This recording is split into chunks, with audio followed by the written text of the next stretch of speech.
जय हिंद फ्रेंड्स, कैसे हैं आप सभी लोग। आशा उम्मीद करते हैं कि आप अपने तैयारी में लगे होंगे। देखिए, आज है 3 अगस्त और 3 अगस्त का जो फर्स्ट शिफ्ट का जो पेपर है ग्रुप डी का, वो ख़त्म हो चुका है। और आपको इस वीडियो में बताएंगे कि जो पेपर का लेवल रहा, कौन सा टॉपिक जो है चेंज किया गया पिछली बार की तुलना में, और क्या आप प्रीवियस ईयर जो लगा रहे हैं वो आपके लिए कितना फ़ायदेमंद साबित होगा, और क्या टॉपिक आया है। हर चीज़ को बताते हैं, एक एक चीज़ को बताते हैं, क्योंकि एग्जाम का एनालिसिस हम कर चुके हैं, आप लोग ही बताना है।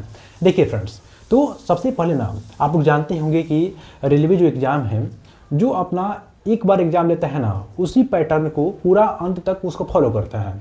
मान लीजिए कि 3 अगस्त का फर्स्ट शिफ्ट का जो पेपर हुआ, वैसा ही पेपर अंतिम तक रहेगा। तो आप लोग जानते ही हैं, तो आपके पास में बहुत अच्छा मौका है। आप लोग अपने स्कोर में कम से कम 4 से 5 नंबर तो एक्स्ट्रा बढ़ा ही सकते हैं।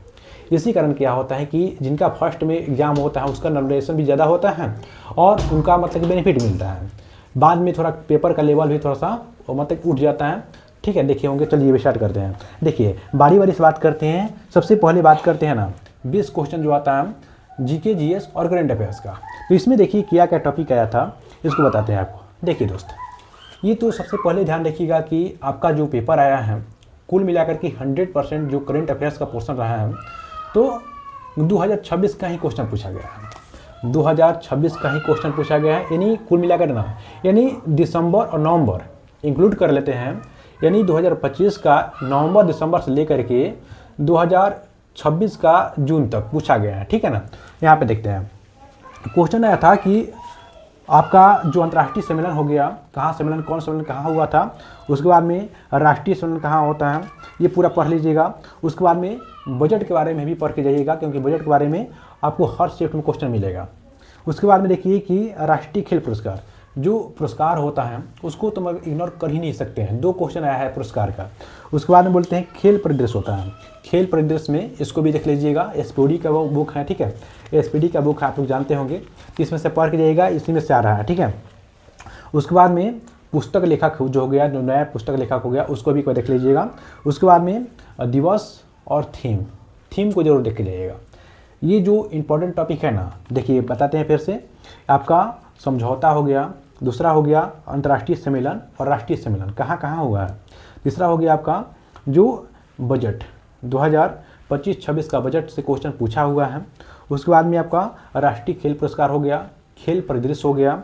उसके बाद में आपका जो पुरस्कार पदक एवं सम्मान हो गया, यानी जैसे कि आपका पद्म श्री हो गया, पद्म विभूषण हो गया, पद्म भूषण हो गया, यहाँ से क्वेश्चन पूछा हुआ है, ध्यान रखिएगा। उसके बाद में जो टेनिस प्रतियोगिता होता है, जैसे कि Australia open, French open, Wimbledon होता है, यूएस ओपन होता है, वहाँ से क्वेश्चन देखा मतलब कि मिला है देखने को। ठीक है, तो यहाँ भी बात करते हैं कि महत्वपूर्ण दिवस और थीम पढ़ लीजिएगा। करेंट अफेयर्स का इतना पोर्शन पढ़ के जाइएगा। ठीक है फ्रेंड्स, अब बात करते हैं। अब ये भी ध्यान रखिएगा कि 100% केवल करंट ही पूछा था 2026 का, यानी दिसंबर और नवंबर इंक्लूड कर लेते हैं 2025 वाला, यानी कुल मिलाकर के ना 8 महीना या 7 महीना का करंट अफेयर्स आपसे पूछा हुआ है। देखिए, ये हो गया करंट अफेयर्स का।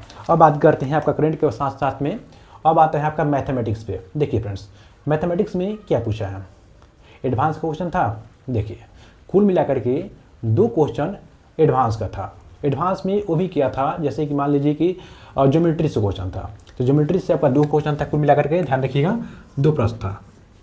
बाकी सब जो क्वेश्चन था ना आपका अर्थमेटिक था। अर्थमेटिक जो कि 23 क्वेश्चन था, 2 क्वेश्चन ही एडवांस का क्वेश्चन मिला। और इसमें देखिएगा ना, तो कुल मिलाकर के जो बोर्ड मास का नियम होता है वहाँ पे 2 क्वेश्चन आया है। एक रैंकिंग का क्वेश्चन आता है, वो भी 1 क्वेश्चन देखने को मिला है। तो कुल मिलाकर के पेपर जो मैथ का रहा ना, आप लोग थोड़ा सा भी मतलब मेहनत किए होंगे ना, तो आप लोग 20+ कर लेंगे। इसमें 20+ क्वेश्चन आराम से कर लेंगे। यहाँ पे कुल मिलाकर के 15 क्वेश्चन तो इजी था, लेकिन 3 से 4 क्वेश्चन मॉडरेट था और 1-2 क्वेश्चन हार्ड था। ठीक है ना, हार्ड नहीं था, कैलकुलेटिव था। कैलकुलेटिव 2 से 3 क्वेश्चन में था। हाँ, कैलकुलेशन बहुत ज़्यादा था, वो क्वेश्चन को मतलब कि स्किप करना ही सही था। ठीक है, तो ये तो रहा मैथमेटिक्स, यानी जो प्रीवियस ईयर का जो पैटर्न देखे होंगे, सेम पैटर्न फॉलो किया जा रहा है इसमें भी। अब देखते हैं, यहाँ पे देखिएगा रीजनिंग में एक सवाल उठता है, क्या आपका कैलेंडर आया, क्लॉक आया? नहीं, ना कैलेंडर का क्वेश्चन मिला है, ना क्लॉक का मिला है। घड़ी और जो आपका कैलेंडर, एक भी क्वेश्चन नहीं था। पूरा 100% जो प्रीवियस ईयर में क्वेश्चन आया था पिछली बार, सेम क्वेश्चन सेम पैटर्न को फॉलो किया जा रहा है इसमें भी, ठीक है, ध्यान रखिएगा। तो ये रीजनिंग जो है ना आपका इजी से मॉडरेट था। इसमें आपका कम से कम 30 क्वेश्चन में से आराम से आप 28 से 29 30 बना लेते हैं, इसमें कोई दिक्कत नहीं होने वाली थी। मतलब एकदम जो क्वेश्चन था ना टाइम टेकन वाला, जो आपका सेटिंग अरेंजमेंट का था, जो कि गोल वाला था, और इसके मतलब कि रैंकिंग भी था, ध्यान रखिएगा, रैंकिंग से 2 क्वेश्चन था। मतलब प्रीवियस ईयर का जो पैटर्न फॉलो किया जा रहा है आपका रीजनिंग में भी। अब बात करते हैं, करेंट बता ही दिए हैं, और साइंस मेन जो टॉपिक आता है ना साइंस का आता है। देखिए फ्रेंड्स, साइंस में क्या पूछा है, फिजिक्स में, केमिस्ट्री में और बायोलॉजी में। इसमें ये हम नहीं कह सकते हैं कि फिजिक्स से बहुत ज़्यादा आ गया, केमिस्ट्री से बहुत ज़्यादा कम आ गया, नहीं। ये पैटर्न फॉलो करता है। आप लोग प्रीवियस ईयर मारे होंगे सेट 2, कभी जो फिजिक्स का क्वेश्चन 1-2 क्वेश्चन बढ़ा देगा, कभी केमिस्ट्री का बढ़ा देगा, कभी 1-2 क्वेश्चन बायोलॉजी का बढ़ा देता है। तो ये आपका शिफ्ट पे निर्भर करता है। लेकिन जो क्वेश्चन आया है ना पादप ऊतक, जो नहीं प्लांट टिश्यू हो गया, एनिमल टिश्यू हो गया, यहाँ से 2 क्वेश्चन आया है बायोलॉजी से। और फिजिक्स में 2 न्यूमेरिकल्स आया है। 2 न्यूमेरिकल्स को ध्यान रखिएगा, ठीक है ना। फिजिक्स में 2 न्यूमेरिकल्स आया है, इसको ध्यान रखिएगा, ठीक है। 25 क्वेश्चन में से 2 न्यूमेरिकल, यानी पिछले साल भी आया था।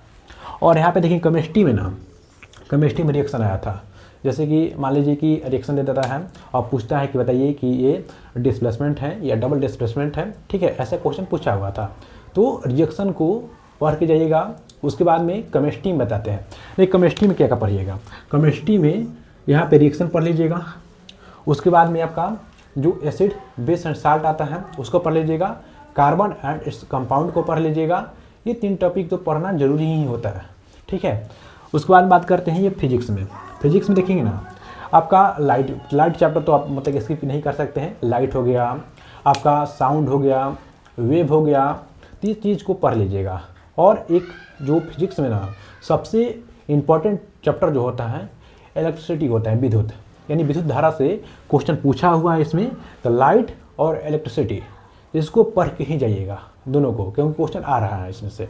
और बायोलॉजी की बात करते हैं ना, तो बायोलॉजी में लगभग सारा चीज़ जो था ना, कोशिका से 2 क्वेश्चन था। उसके बाद में जो मतलब बॉटनी से क्वेश्चन था, बॉटनी से लगभग 2 क्वेश्चन, हाँ 2 क्वेश्चन था, ठीक है ना, 2 क्वेश्चन के आसपास में था बॉटनी से। बाकी जो था ना आपका मतलब कि बॉटनी नहीं था, ठीक है। तो बायोलॉजी में भी कोशिका कर लीजिएगा, जैसे कि ह्यूमन रोग होता है, मानव रोग होता है, वो आप पढ़ लीजिएगा। और उसके बाद में क्या होता है कि animal tissue, plant tissue, classification of plant हो गया, क्लासिफिकेशन ऑफ एनिमल हो गया, इसको पढ़ के जाइएगा, ठीक है फ्रेंड्स। कोई भी डाउट हो या कुछ भी चीज़ पूछना चाहते हैं तो आप कमेंट बेझिझक करिएगा, क्योंकि हम हर एक कमेंट का रिप्लाई जरूर करते हैं। आप लोग पीछे भी देखे होंगे, ठीक है। तो चैनल पर नए होंगे सब्सक्राइब जरूर कर लीजिएगा, क्योंकि हर एक चीज़ आपको यही बताएंगे, ठीक है। और आपको क्वेश्चन भी लाते हैं, कौन कौन क्वेश्चन आता है, आप इसको तैयार कर रहे हैं पीपीटी, उसके बाद में क्वेश्चन अपलोड भी कर देंगे, ठीक है फ्रेंड्स। मिलते हैं नेक्स्ट वीडियो में, तब तक के लिए धन्यवाद।